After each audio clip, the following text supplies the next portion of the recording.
Party మార్పు వార్తలపై మాజీ deputy CM station Ghanpur మాజీ ఎమ్మెల్యే తాటికొండ రాజయ్య స్పందించారు. శనివారం ఆయన ఓ మీడియా ప్రతినిధితో మాట్లాడుతూ, ఇంతకాలం బీఆర్ఎస్ పార్టీకి వీరవిధేయుడిగా ఉన్నాను.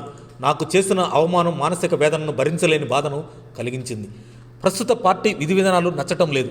అందుకే రాజీనామా చేయాలని నిర్ణయం తీసుకున్నాను.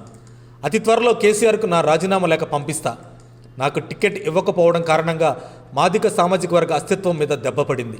నా సామాజిక వర్గానికి క్షమాపణలు చెబుతున్నా. 6 నెలలుగా ఎంతో మానసిక క్షోభకు గురవుతున్నాను. అధిష్టానం మాట్లాడుతుందని, స్పందిస్తుందని ఎదురుచూశా. కానీ ఎన్నికలు జరిగినప్పటి నుంచి ఎలాంటి స్పందన లేదు.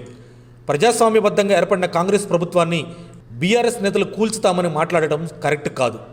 బీఆర్ఎస్కు క్షేత్రస్థాయిలో ఆదరణ కరువైంది. ఇక మున్ముందు బీఆర్ఎస్కు మరింత గడ్డుకాలం తప్పదు. ఏ పార్టీలో చేరబోయేది త్వరలో ప్రకటిస్తా.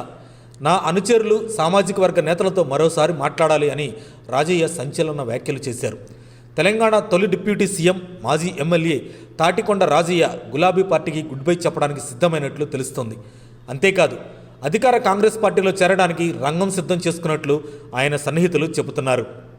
ఇప్పటికే మంత్రి పొంగులేటి శ్రీనివాసరెడ్డితో చర్చలు జరిపిన ఆయన తీవ్రంగా ఆలోచించి అనుచరులు, అభిమానుల అభిప్రాయం తీసుకొని నిర్ణయం తీసుకున్నట్లు వార్తలు విస్తృతమయ్యాయి. ముఖ్యమంత్రి రేవంత్ రెడ్డి సమక్షంలో ఈ నెల 10వ తేదీన హస్తం తీర్థం తీసుకోవడానికి ముహూర్తం సైతం ఖరారు చేసుకున్నారు. గత అసెంబ్లీ ఎన్నికల్లో స్టేషన్ గన్పూర్ టికెట్ కోసం రాజయ్య తీవ్రంగా ట్రై చేశారు. చివరి వరకు ఎదురుచూసి నిరాశ చెందారు. ఆయన ప్రాతినిధ్యం వహించిన నియోజకవర్గ టికెట్ను కడియం శ్రీహరికి అప్పగించారు. దీంతో అప్పటి నుంచి అసంతృప్తితో రగిలిపోతున్న ఆయనకు పార్టీ పెద్దలు సర్ది చెబుతూ వస్తున్నారు. దీంతో ఇంతకాలం మౌనంగా ఉన్న ఆయన పార్లమెంట్ ఎన్నికల్లో పోటీకి సిద్ధంగా ఉన్నాననే సంకేతాలు అధిష్టానానికి పంపారు. అయితే పార్లమెంట్ ఎన్నికల్లోనూ ఆయనకు టికెట్ కేటాయించేందుకు అధిష్టానం సుముఖంగా లేకపోవడంలో ఇక గుడ్ బై చెప్పడమే సరైన నిర్ణయమని భావించి పార్టీ మార్పునకు సిద్ధమయ్యారు.